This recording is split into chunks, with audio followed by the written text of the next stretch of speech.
What's up, Tech Gang? Stefan here from TechRight. Today we're going to be comparing the Galaxy A72 and the Galaxy A12. Stay tuned.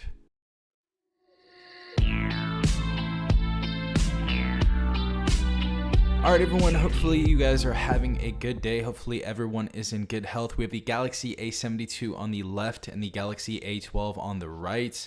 First and foremost, let's go ahead and start off with the prices. For the Galaxy A72 on the left right here, we have the 128GB version, 6GB of RAM, and this is going to be about $400. On the right side, we have the Galaxy A12. This is going to be $120, and this is going to be the 32GB variant with 3GB of RAM. Now, starting off with the build of these devices, on the left side, the Galaxy A72 has a glass front. We have Gorilla Glass 3 for the protection, we have a plastic frame, and we have a plastic back. But the thing is, the Galaxy A72 is going to feel much more premium because it's kind of a more condensed plastic than the Galaxy A12 has. We also have a single SIM or hybrid dual SIM in this device as well, and an IP67 rating.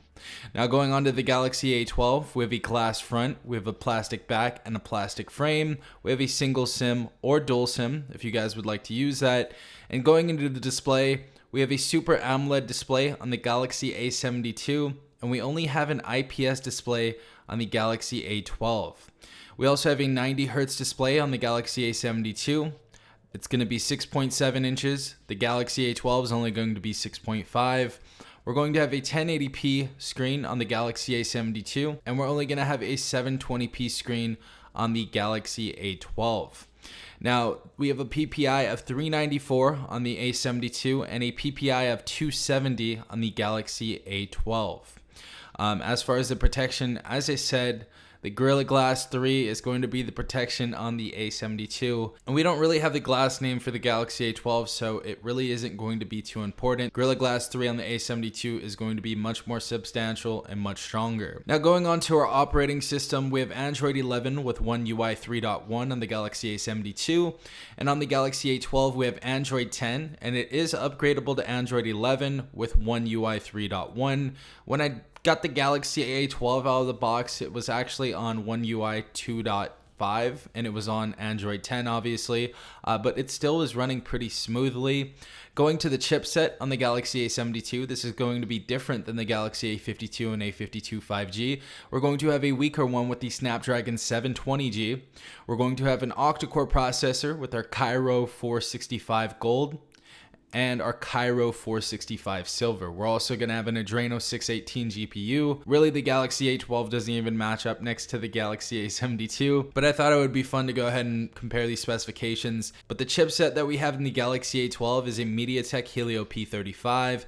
We have an octa-core processor with a Cortex A53. And we have a Power VR GE8320 on the Galaxy A12. Now, going into the memory, the Galaxy A72 has 3 different options you guys can choose from. We have the 8GB variant and the 6GB variant, and as far as the options between storage, we can choose between 128 and 256. Going to the Galaxy A12, we do have other options as well. We have an option for 32GB with 3GB of RAM, 64GB of ROM and 4GB of RAM, 128GB of internal storage and 4GB of RAM, or 128GB of internal storage and 6GB of RAM, which is pretty crazy for the Galaxy A12. I didn't even know they made that. Now, going to the back of the devices, our main camera on the Galaxy A72 is going to be a 64 megapixel wide camera. We're also going to have a secondary 8 megapixel telephoto. Our third camera is going to be a 12 megapixel ultra wide, and our fourth is going to be a 5 megapixel macro. Onto the Galaxy A12, we're going to have a 48 megapixel wide camera. For a secondary, we're going to have a 5 megapixel ultra wide. For our third, we're going to have a 2 megapixel macro, and for our fourth camera, we're going to have a 2 megapixel depth information camera. Now, as far as the features, the Galaxy A72 is going to have LED flash, panorama, and HDR, and the Galaxy A12 is actually going to have the same thing as the A72, which is cool to see. Now, the Galaxy A12 is actually going to only be able to shoot at 1080p for 30 frames per second, but the A72 can record at 4K 30 frames per second or 1080p at 30 or 60 frames per second. As far as your selfie cameras go, we have a water drop notch right there, and we have a hole punch design on the A72. I think the design is way better on the A72. What do you guys like? Tell me in the comment section down below. I think I may have an idea of what you like, but I'll definitely go with the hole punch as far as my preference goes. But for the front-facing cameras on these devices, for the A72, we're going to have a 32 megapixel f2.2 aperture wide-angle camera.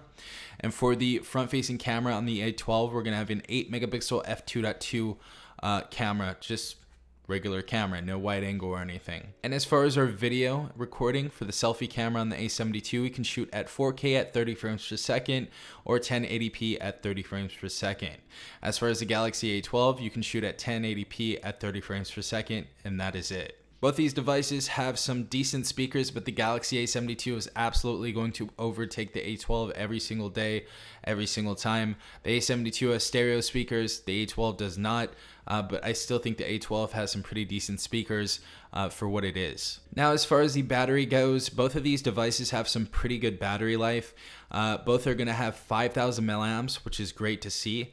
And we actually have fast charging on the Galaxy A12 up to 15 watts, and we have fast charging on the Galaxy A72 up to 25 watts. Getting into the colors of these devices, we have awesome black for the A72, awesome white, awesome violet, and awesome blue.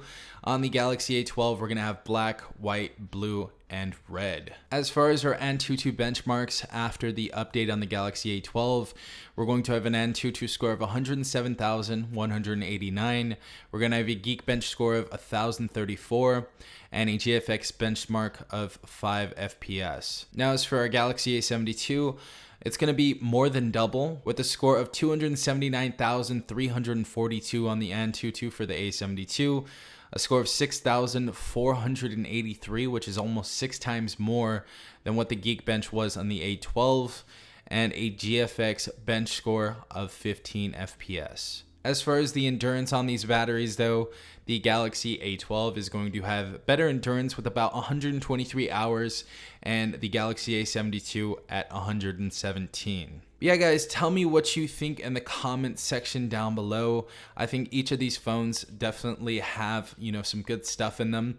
I would go with the Galaxy A72, even paying, $300 more. I would definitely go with that phone because I know for the foreseeable future, this device is probably going to get some good updates. I believe we get 3 major OS updates with that device. So I really do like what I see with the A72, and the A12 isn't too bad either. We got this in November 2020, and it's been a really decent phone to be quite honest. But I would go with the A72, and I would put a little bit more money to be quite honest. But tell me what you guys think in the comment section down below. Tell me what phone you would choose. If you did enjoy this video, please leave a like down below, as well as subscribing if you are not a part of the Tech Gang already. Also hit the notification bell if you guys want to be notified every time I do upload a new video. This has been Selfie from TechRight. Peace out, Tech Gang.